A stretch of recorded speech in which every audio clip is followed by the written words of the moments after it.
evening. Today, the community around Lake Poinsett is working to pick up after 40 and 50-mile-an-hour winds blew into the area. KELOLAND's Sydney Hoyer was there and shows us how it affected some of the lake's residents. As the winds die down, cleanup begins for crews near Lake Poinsett.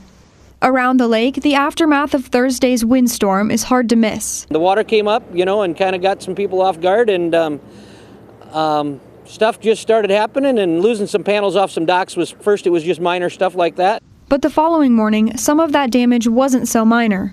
The wind and water had knocked some boats and pontoons off their lifts and into the lake. It wasn't just they went off and they were fine, they went off and they just kept taking a beating, and depends on their shoreline, if there's rocks or sand.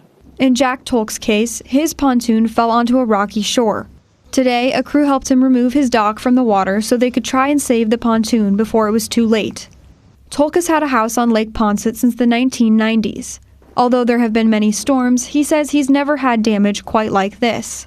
In a typical year, people have another month to wrap up the boating season. But this year's water levels led some to pack up early. After Labor Day, people start taking their stuff off, and ultimately we like to be done the middle of October. But, it's not uncommon for people to have their stuff on still. More of the issue was the water coming up in the last 2 weeks, all the moisture we've had. Tomorrow, a Gilby's Marine crew will head out onto the water to try and save up to 10 more watercrafts. At Lake Poinsett, Sydney Hoyer, KELOLAND News. Today, Gilby's Marine didn't send anyone out onto the water because the winds were still too strong.